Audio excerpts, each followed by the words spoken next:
Nashangaa, leo mbona tamu hivi? Kuna joto. Kumbe ndo mimba inaingia. Kaupiluka ini pande za ningefanya nini? Leo nataka niweze kuzungumzia namna ambavyo unaweza kupanga jinsia ya mtoto pamoja na dalili zake ambazo zinakuwa zinatokea ili wewe uweze kupanga jinsia ya mtoto unayemhitaji. Na ndio maana ulimsikia huyo bidada hapo amesemaje?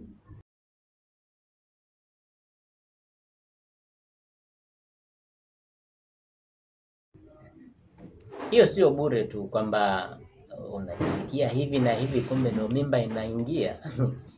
Huo ni mfumo ambao tumeumbwa nao, upo hivyo kwa ajili ya kuweza kupanga jinsia ya watoto ambao tunawahitaji. Okay, twende sambamba.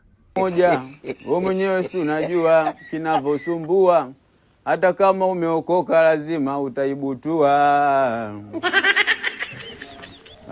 Mpenzi mtazamaji na mfuatiliaji wa chaneli hii, karibu katika Ifahamu Teknolojia na karibu tuendelee kujifunza.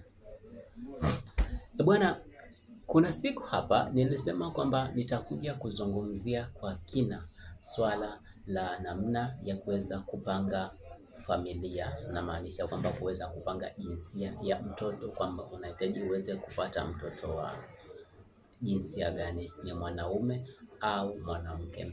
Hicho kitu nilisema kwamba nitakuja kukielezea kwa kirefu. Sasa leo naona ndo tupate huo muda wa kuweza kulielezea ili jambo kwa kirefu zaidi, na naomba umakini wako katika kuweza kunisikiliza, kwa sababu naelezea somo hili kwa kina zaidi, ila natumia lugha ya kijamii zaidi, yani situmii hiyo kisayansi zaidi. Mimi natumia lugha ya kijamii kwa mwongozo wa kisayansi kama wao ambapo walivyotutunguzia. Sasa itafikia mahala kuna mtu anataka kujua kwamba huyu ana elimu gani, sijui ana kitu gani, ana nini.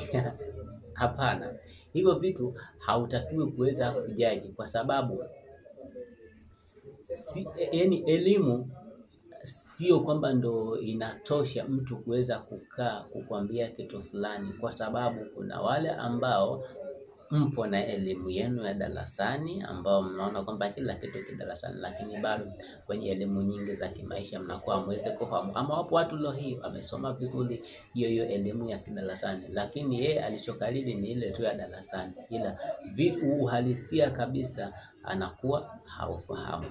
Sasa hapa tunaenda kuzungumzia kwa uhalisia ni namna gani, kwa sababu gani, yani ni namna gani na kwa sababu gani mpaka inaweza kutokea hivi. Isipokuwa tu lugha ambayo tunaitumia inatumika lugha ambayo wewe na mimi ambaye hatuna elimu ya maneno ya kisayansi yale magumu tukaweza kuelewana, lakini ni kwa dalili na pia utaweza kufahamu wewe kama wewe kwamba ni dalili gani na dalili gani ambazo utakuwa unaziona pindi unapokuwa katika hili somo, kwa mwongozo ambao utakaopata wewe mwanamke utajua kwamba kumbe kitu anachokielezea kinamaanisha hivi, kwa sababu tunaenda kuchambua kwa ufafanuzi na kwa upana zaidi. Okay, sasa hebu ngoja tuanze. Unajua watu wengi wanafahamu kwamba siku ya kuweza kupata ujauzito ni siku ya 14. Ni kweli kabisa. Lakini hiyo siku ya 14 walio wengi hawajui namna ya kuweza kuhesabu. Wanajikuta wanaangukia sehemu mbaya zaidi, kwa sababu hawajui ni namna gani ya kuweza kuhesabu. Na hususani mtu huyu ukute anahesabu siku ya 14 aliyakuwa mzunguko wake sio wa siku 28. Hapa unaweza ukaingia kwenye balaa zito sana, kwa sababu utakuwa umeamini kitu ambacho kinaenda tofauti. Mwisho wa siku unakuja kuwakosoa, unasema wanasayansi ni waongo. Hali ya kuwa kumbe ni wewe ndio ambao haujawaelewa. Sasa sawa, siku ya kuweza kupata ujauzito ni ile siku ya 14. sawa. Lakini ni siku ya 14 kwa mtu mwenye mzunguko wa aina yoyote ile, ni siku ya 14.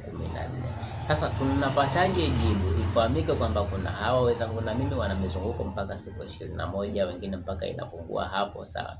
Lakini kuna wale wengine ambao wana mzunguko mrefu 32 mpaka 39, 36 huko inaenda, unacheki.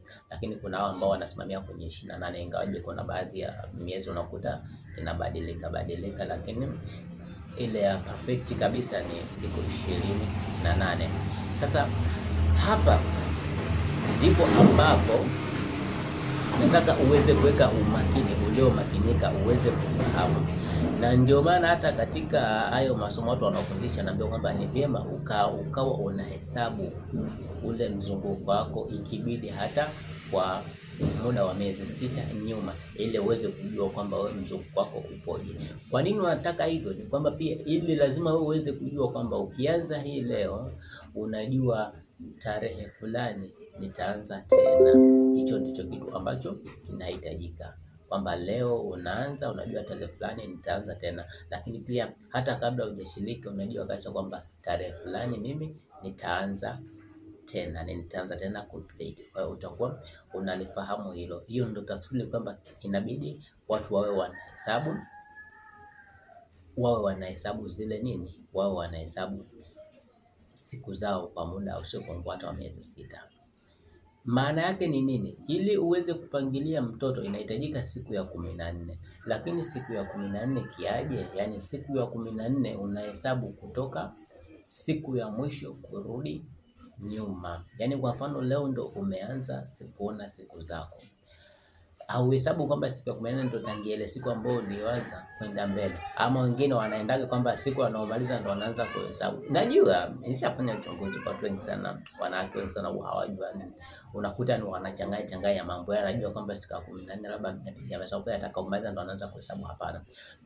Mzunguko wa siku zako unaanza kuhesabika tangia siku ya kwanza ambayo umeanza, pale ndo unaanza kuhesabu mzunguko wako. Sasa utakapohesabu tangia ile siku ya kwanza ambayo umeanza, ni siku 28 ndo mzunguko ambao uliokuwa perfect, kwamba utakaa siku 28, siku ya 29 utaanza tena.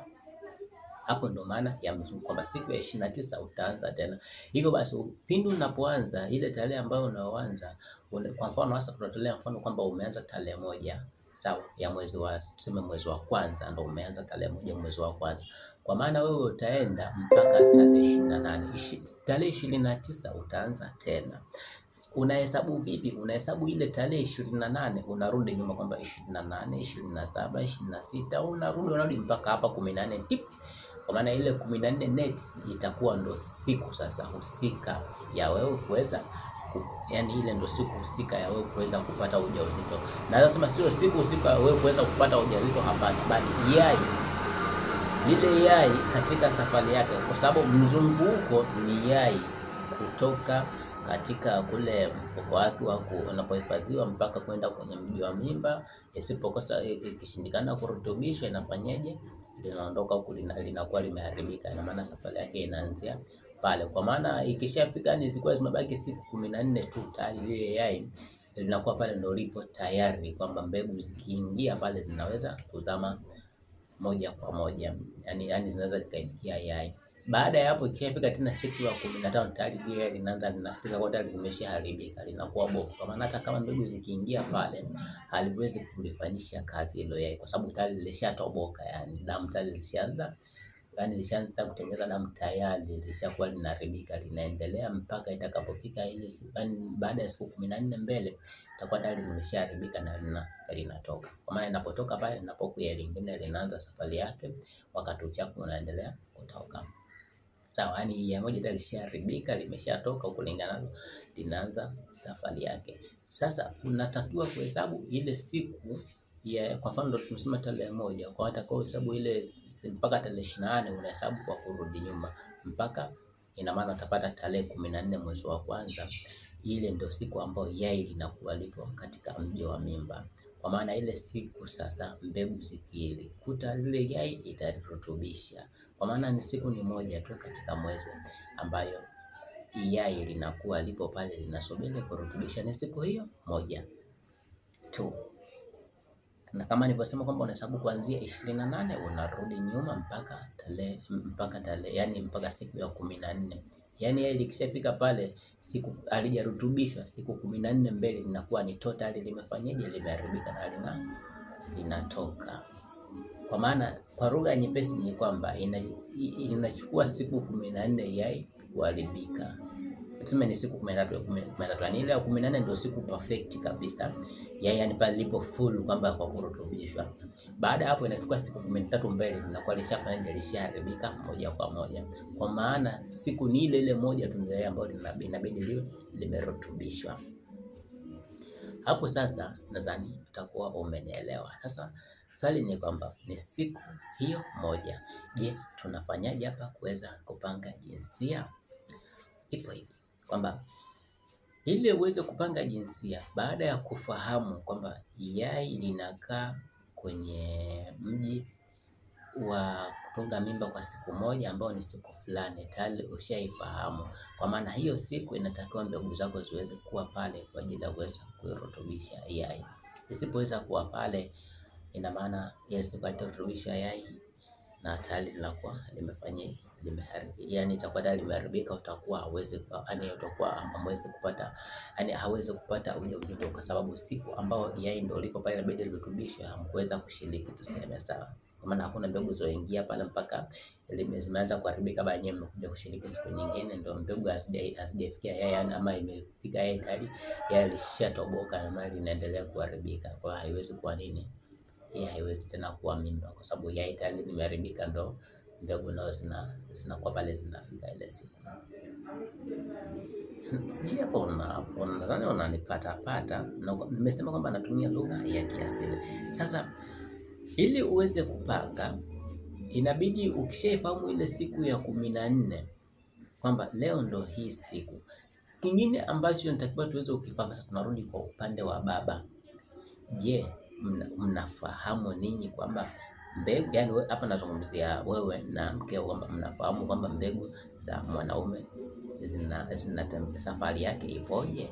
Kwa maana ile kupanga jinsia yani ni target, sio kukufuru wala nini, ni kujua tu kwamba yai linakuwa tayari siku fulani kwa upande wa mwanamke. Lakini pia kingine ni kujua kwamba mbegu za baba zile ambazo anapokuwa anamwaga yani zile mbegu zinatembeaje safari yake. Sasa ipo hivi kwamba mbegu, kama watu wengi ambao tunasikia kwamba hapa nazungumza kwamba kusikia, sababu wengi tushasikia kwamba unaponanili pale inakuwa kuna mbegu zaidi ya bilioni 1 toka, ni mshindo mmoja tu, kuna mbegu zaidi ya bilioni 1 ambazo zinakuwa zinatoka pale, ambazo zote zinaanza safari. Sasa safari ya mbegu jinsi ilivyo ni kwamba kuna baba pili anapomwaga pale, mbegu zote zinakuwa zimetoka. Sio kwamba zinakuwa labda za mwanamke pekee kama za mwanaume, hapana. Mbegu zote zinakuwa zimetoka na zinaweza, yani zinaanza safari yake kuelekea katika kulitafuta yai. Okay, sasa pindi pale mbegu za baba anapomwaga, kunakuwa na mbegu nyingi sana ambazo zinakuwa zinaongozana katika kuelekea yai. Lakini moja tu ndio ambayo itafanikiwa kuweza kuzama ndani ya yai, na baada hapo ndio tutaweza kurutubisha mtoto. Sasa katika zile mbegu, kawaida yake ni kwamba mbegu ambazo zinaunda mtoto wa kike zinatembea kwa spidi sana, yani zipo faster. Nitachanganya. Zinatengeza mtoto wa kiume, hizo zinatembea speed sana, yani hiyo ni in nature. Kama ambavyo tulivyo sisi wanaume tupo faster, basi hiyo ni asili yetu ya hata mbegu pia zilikuwa zipo faster mno. Sawa. Lakini sasa hizi mbegu pia huwa hazinaga maisha ya muda mrefu. Ni siku moja, kwa maana masaa 24 tu. Zote za watoto wa kiume zote zinakuwa zimekufa. Zote zinakuwa zimekufa. Sawa. Lakini zipo faster. Tukirudi sasa kwa upande wa mbegu ambazo zinatengeneza mtoto wa kike, hizi zipo slow, yani zinatembea taratibu. Yani hiyo ni asili. Unajua ndio ambapo tulivyoumbwa ni kwamba tupo ile kiasili ya tangia tangia mbegu, kwamba mbegu ya mtoto wa kike ipo slow kwenye movement, kwa maana inatembea slow sana, lakini pia nayo hii inaishi kwa muda mrefu sana, inaweza ikachukua siku hizo 3, kwa maana masaa 72. Sawa, masaa 72 yenyewe bado inaisha. Kwa lugha nyepesi ni kwamba unaweza ukawa umeshiriki tendo siku 3 nyuma, alafu leo ndo yai linakuja hapa litaweza kurutubishwa. Hiyo ndo sababu kwamba duniani wanawake wengi. Lakini pia kwa nini duniani wanawake wapo wengi sana? Hiyo ndo sababu ambayo nilikwambia kwamba kwa sababu mbegu zao zinaishi kwa muda mrefu. Hiyo ya kwanza. Lakini ya pili ni kwamba sababu ya wanawake kuwa wengi ni kwamba yai pindi linaposafiri, hapa naona kwamba yai la mama pindi ambapo linakuwa linasafiri, linatembea, yaani linapokuwa kwenye movement yake kuja katika mji pale, mji wa mimba, ni kwamba linakuwa linatoa effect ya safari yake. Sawa. Sasa katika effect hiyo ni kwamba siku kadhaa kabla ya kufika pale huwa linatoaga effect ya kwamba huyu mtu anajisikia sana kufanya tendo. Sawa. Lakini siku ambayo inaofika pale, huyu mtu asilimia nyingi, sio wote, wengine hawanaga hata hizo dalili, ila asilimia nyingi sasa, ile siku ambayo yai lipo katika mji wa mimba, hii siku hawezagi kushiriki tendo. Asilimia nyingi wanaumwa kabisa, yani hapa chini ya kitobo, kwamba wenyewe wanataga chango, wengine mpaka wanatumia dawa. Wanakuta wengine ni ugonjwa kabisa, hata kushiriki. Ina maana hata hivi ambaye sio mgonjwa kabisa, ni kwamba pale kushiriki ni wewe baba ndo ambaye uweze kuforce kama muweze kushiriki, lakini anakuwa ni hivyo kwa sababu yeye yupo na maumivu. Ingawa siku zote zinakuwa ni kawaida, lakini ile siku kadhaa hapo nyuma, yani siku ambazo ndo inabidi apatikane mtoto wa kike, huyu mwanamke anakuwa anajisikia sana anajisikia sana. Hebu msikilize huyu kwanza hapa. Ewa. Kwa hiyo ni hivyo, yani kwamba mnajisikia raha hiyo siku, yeye mwenyewe anashiriki akiwa yuko free kabisa. Mimi nahisi labda ndo sababu kwamba mpaka watoto wa kike mnazaliwa na sura nzuri bana, kwa sababu ni siku ambayo wote mnafanya tendo mkiwa mpo happy tena kabisa. Yule ambaye anabeba yule mtoto hiyo siku anafanya tendo akiwa anahitajia.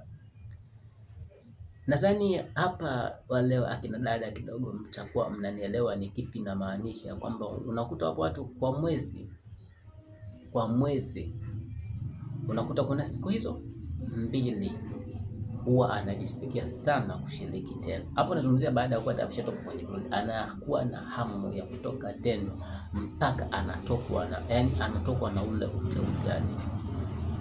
ule ute ambao ni msafi kasa unakuwa, kwa maana anakuwa na feelings za hali ya juu sana. Hiyo ni siku 2. Alafu itakaa siku 1, inakuwa siku ya kawaida. Alafu siku inayofuata, hii siku ndio ile ataanza kujisikia hapa chini ya kitovu panauma, anakuwa na maumivu. Wengi sana wanakuaga na hiyo hali kwamba anajikuta yupo hivyo. Sasa ni nini ambacho hapo kinatokea? Ndio hicho ambacho nilichokuambia kwamba yai linakuwa linatoa bishara kwamba bwana, baada ya siku kadhaa, yani ile siku kwamba anatoa bishara kwamba baada ya siku 2 ama siku 1 mimi nakuwa mimi tayari nakaribia, nipo karibu hapa kufikia hiyo sehemu. Unacheki, na ile siku husika ikifika inakuwa inatoa hiyo taarifa pia kwamba tayari mimi ndio nipo sehemu husika hapa, kazini kwako. Kwa hiyo hapo nadhani utakuwa umeweza kupata mwanga kwamba ni kitu gani ambacho nimekizungumzia. Sasa itakapokuwa hivyo, hata wewe utakuwa unajua ni nini ambacho mimi nakuwa nakimaanisha, na kwa nini nasema kwamba unaweza ukapanga wewe mwenyewe. Kwa maana kupanga kuhusu kupata jinsia ya mtoto sio kwamba ni kufuru, hapana.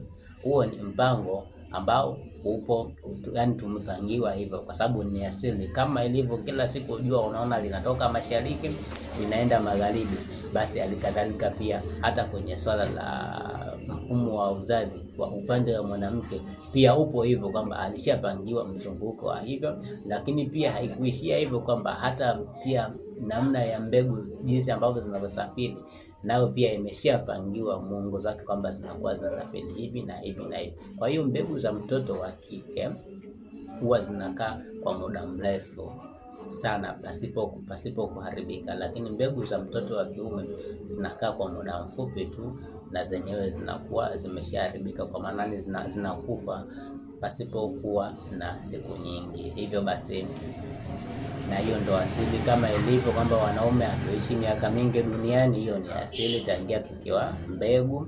Lakini pia wanawake, kwa nini wanaishi miaka mingi? Hiyo nao ni asili yao tangia wakiwa mbegu. Lakini pia kwa nini wanaume tupo faster sana? Hiyo pia ni asili yetu, kwamba tangia tukiwa mbegu tupo faster na hawa wenzetu. Kwa nini? Ni okay. Sasa ili uweze kupanga jinsia ya mtoto, kama ambavyo nilivyosema, vitu ambavyo unavyotakiwa kuweza kuzingatia ni hivyo ambavyo nilivyovitaja. Sasa najaribu kuweza kukupa ufungue ili uweze kuelewa ya kwamba nilisema pale kwenye unapohesabu siku inabidi uanzie ile siku ya 28 kurudi chini kwa mtu ambaye ana mzunguko wa siku 28.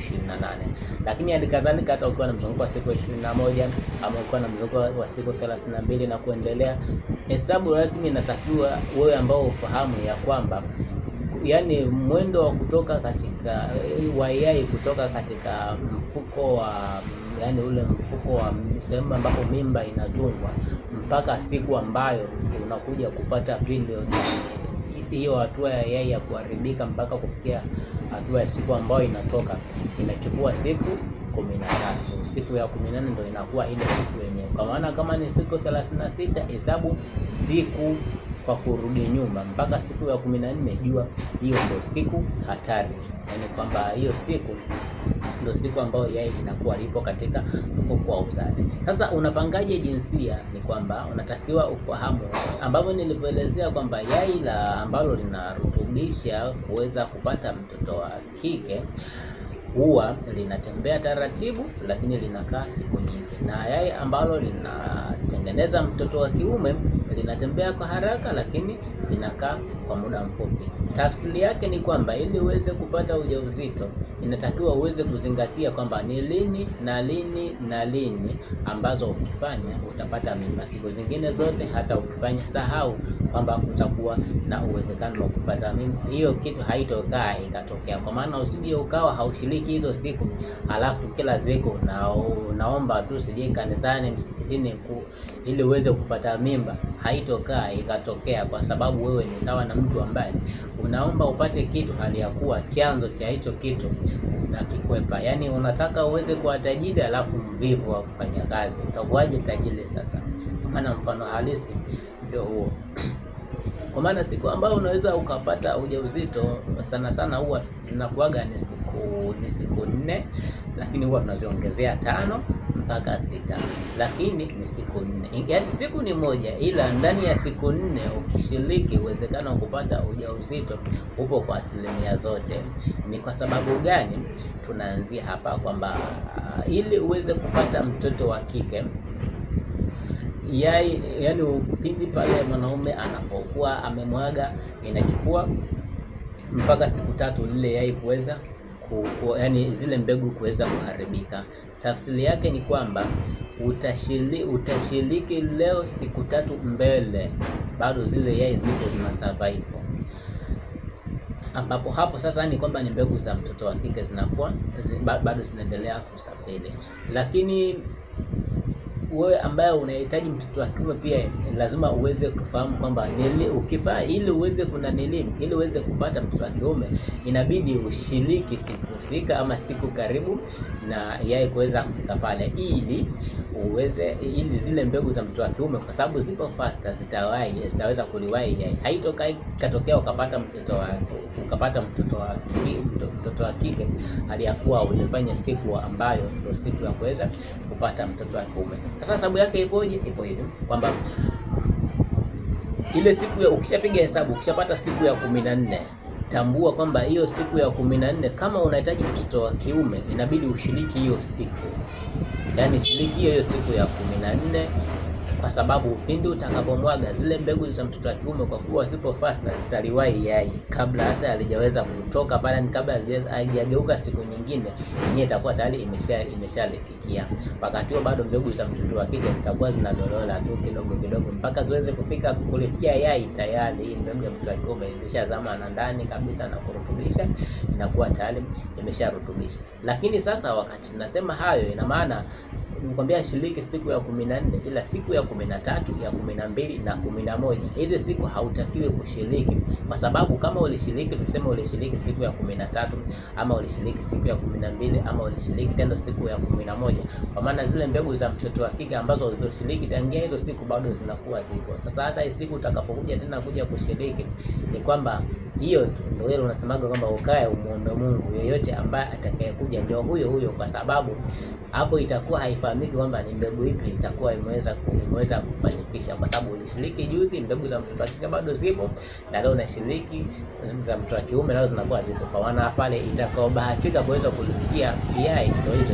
Lakini sasa kwa mfano ukashiriki siku ya 11 na siku ya 12, hizo siku ukashiriki, kwa maana unaipa siku moja mbele hapo ambao hautokaa ukashiriki, mbegu za mtoto za kurudisha mtoto wa kiume zote zitakuwa zimeshakufa. Hauwezi ukaniambia kwamba utakuja kupata mtoto wa kiume, hiyo haitokaa ikatokea, kwa sababu mbegu ambazo zinarutubisha yai ili lipatikane mtoto wa kiume zinakuwa tayari zimeshakufa zote, yani zilienda kwa speed kabla yeye halijafika sehemu husika, zile zinakuwa tayari zimeshafika pale, na mwisho wa siku mpaka zinakuwa zimekufa. Ila hizi za mtoto wa kike bado zina survive mpaka ndani ya masaa 72, kwa maana italikuta pale yai lipo na itafanyeje, itaweza kulirutubisha. Hapo sasa nadhani utakuwa umeelewa. Lakini pia wakati unafanya hivyo pia haitakiwi uweze kushiriki hapa siku za mbeleni. Halikadhalika pia siku ya 13, kwa nini hautakiwi kabisa kuweza kushiriki? Yaani achana 14, hii ya 13. Hii siku ya 13 hautakiwi uweze kushiriki, kwa sababu the way ambavyo utakuwa unashiriki pale na kumwaga, tambua zile mbegu ambazo zipo faster na mbegu ambazo zipo slow zote zitakutana ile sehemu aliyokuwa yai itakuwa bado haijafika. Kwa maana hata hapo pia kaa tu muombe Mungu kwamba yote atakayekuja ndio huyo, kwa sababu mbegu zote zitakuwa zipo sehemu husika, alafu haijulikani kwamba yani yai bado linakuwa halijafika. Kwa maana sababu mashindano kwenye kuingilia yai hapo ili kuweza kurutubisha, lolote lile linaweza likatokea. Kwa hiyo basi kama unahitaji kupata mtoto wa kike, hesabu hizo siku kama nilivyokuambia kwa kurudi nyuma, alafu siku ya 11 na siku ya 12 shiriki, siku ya 13 usishiriki, siku ya 14 usishiriki, ikibidi na siku ya 15. Nitakwambia ni kwa sababu gani tunasema na siku ya 15, kwa sababu kuna hali ya ucheleweshaji wa naneliwa yai kukaa pale, inaweza ikachukua muda mrefu mpaka masaa 48 nazali kakani, huwa inatokea kuna baadhi ya watu wanakuwa hivyo. Kwa maana hata siku ya 15 pia hautakiwi kushiriki. Halikadhalika pia kama unahitaji mtoto wa kiume, basi usishiriki siku ya 12, ya 11 na ya 13 zote usishiriki, ila siku ya 14 piga mzee baba. Hata siku ya 15 wewe peleka moto tu, sababu kama itatokea basi ni hivyo tu, yani hakuna namna kwamba utaweza kupata mtoto wa kike isipokuwa ni mtoto wa kiume tu, kwa sababu ndizo mbegu pekee ambazo bado zitakuwa zinaendelea kustafiri, yani ambazo zitakuwa zinaliwai yai hata kabla halijataka kutoka. Hizo itafanyeje? Italikuta bado iko, kwa sababu zenyewe ziko na speed ya maana. Sasa hapo natumai utakuwa umeshanielewa, yani umeshanielewa na umeshauelewa mzunguko halisi jinsi ulivyo, na ni kwa namna gani unaweza ukanendelea ukapanga familia. Lakini sasa nirudi kwa wale ambao ninyi hamna ule mzunguko maalum, yani wewe ratiba yako unakuwa hauielewi kwamba labda mwezi huu unaweza ukaenda kana hii ukakaa mara imeenda hivi. Sasa wewe inabidi uwe kwanza ukae uweze kujichunguza kwamba huwa unapitia mabadiliko yapi pindi unapokuwa upo katika mzunguko wako wa kila mwezi. Pale kuna mabadiliko huwa yanatokeaga. Ndio maana wanasemaga njia sahihi ya kuweza kupangilia mtoto ukiachana na siku ni njia ya kujipima joto. Sasa hapo kidogo hiyo ni elimu yake ni ndefu, siku moja nitakuja kuelezea, ila hapa tunazungumzia njia ya kutumia siku, lakini ya kutumia pia na dalili. Kama ambavyo nilivyokuambia, katika safari ya yai linapokuwa linasafiri, kuna effect zinakuwa zinajitokeza kuashiria kwamba yai lipo kwenye movement, kama ambavyo unaona na ile dunia inazunguka, kuna effects zinakuwa zinatokea ambazo ni za kawaida. Sasa nao pia hata katika mzunguko wa yeye pia unakuwa upo hivyo, kwamba kadri ambapo inakuwa ina move kutoka hatua moja kwenda hatua nyingine, kuna mabadiliko pale yanakuwa hapo, ila tu wengi wanakuaga hawajui kwamba kwa nini napitia mabadiliko. Sasa ukichunguza wewe ndio utajua kwamba upo, ila kwa wengi ambao niliojaribu kufanya uchunguzi nikajua ni kwamba asilimia nyingi ya watu huwa kuna hizo effects zinatokea, kwamba siku ambayo yai liko katika mji wa mimba pale, yeye hii siku anakuwa ni siku ambayo anajisikia maumivu makali sana chini ya tumbo, yani sana. Asilimia nyingi ya watu wako hivyo. Kama na hata wewe ukiwa kama unakutana na hiyo dalili, asizungumzie siku ya hedhi, hapana, naizungumzia baada hata ukishamaliza hedhi inatokeaga hiyo siku. Lakini kama ni mtu ambao kuchunguza kwamba pindi ambapo inapokuwa inatokea hiyo siku, ukifuatilia kwamba siku 2 kabla ya hilo tukio, unajikuta ni siku ambayo ulikuwa na hamu sana ya kuweza kushiriki tena. Huwa hiyo inatokeaga, ndio maana hata wasemaga mtu ampata mimba ya bahati mbaya. Sio mimba ya bahati mbaya, yani muda mwingine inabidi kwamba ninyi wenyewe ambao mnakuwa mnataka, kwa ile asili ya mwili inakuwa inahitaji kuweza kuliendea tendo, na kwa unajikuta unaendea pasipo kujua kwamba hii siku sio siku salama. Yani sio siku salama kwako, lazima uweze kupata ujauzito, kwa sababu hicho ambacho kimepelekea mpaka wewe umepata hiyo hali ya kutamani kuweza kuendea hilo tendo, ndicho hicho ambacho kinasababisha kwamba mpaka umeweza kupata ujauzito. Na kwa mantiki hiyo ni kwamba haitokaa ikatokea duniani wanaume wakawa wengi kuzidi wanawake, hapana, kwa sababu hiyo ni matatizo ya kiasili kwa watu wengi sana, kwamba wanajikuta huwa wanajisikia sana kushiriki tendo siku ambazo ni siku za hatari za kuweza kupata mtoto wa kike bila wao wenyewe kuweza kujua wanakuwa na uhitajia wa hali ya juu. Lakini zile siku ambazo anapatikana mtoto wa kiume, hizi ni siku ambazo asilimia nyingi ya watu huwa wanakuwa hawatamani, yani ya wanawake asilimia nyingi wanakuwa hawatamani kushiriki. Kwa maana kama hawatamani kushiriki pindi wanapokutana na wanaume ambao kwamba ni mtu ndo mkewe amemuoa, lakini yeye anakuwa anamuonea huruma na hajui hicho kitu. Kwa maana huyu mtu kama yeye matatizo yake ndio yapo hivyo, na amepata mwanaume wa aina hii, kwamba yeye huwa ni mtu ambaye wa huruma na hajui kwamba hii ndio siku ya hivyo, kwa maana anakuwa anamuoneaga huruma, kwa maana kila mwezi yeye atakuwa anamuonea huruma hii siku. Hali ya kwanza anakuwa hawezi tena kupata mtoto wa kiume, yeye atakuwa anapata mtoto wa kike kila mara. Kwa sababu gani? Kwa sababu hiyo tu, kwamba siku ambayo anatakiwa apate mtoto wa kiume ndio siku ambayo kushiriki, lakini mwenza wake anakuwa yuko katika hali kabisa ya ugonjwa, kiasi kwamba yeye anakuwa anamuonea huruma. Sasa inapokuwa hivyo kidogo inakuwa changamoto, na ukija ukizingatia, kwa sababu anakuwa anamuonea huruma, ina maana siku ambayo anahitaji yeye, hii siku yeye ni ngumu kuweza kukataa. Unaona anafanya ndio hivyo, watoto wa kike wanazidi kuongezeka katika ulimwengu. Turudi kwa wale ambao mnaonaga kwamba kuna watu wao wanakuwa wanapata asilimia nyingi sana wanapata watoto wa kiume. Sasa hawa watu nao ngoja nikupea asili yake kwamba uweze kuwafahamu, kwamba ukiona katika ndoa hiyo familia wampata watoto wa kiume peke yake, hawa kwanza, mmoja, huyu mwanamke sio mtu wa matatizo ya hivyo, yani kwa kupe huyu haoneshaji hizo dalili. Yeye siku yote ile yeye ilikuwa ilipo sehemu husika, yeye kwake kunakuwa hakuna shida, yani kwake ni sawa tu.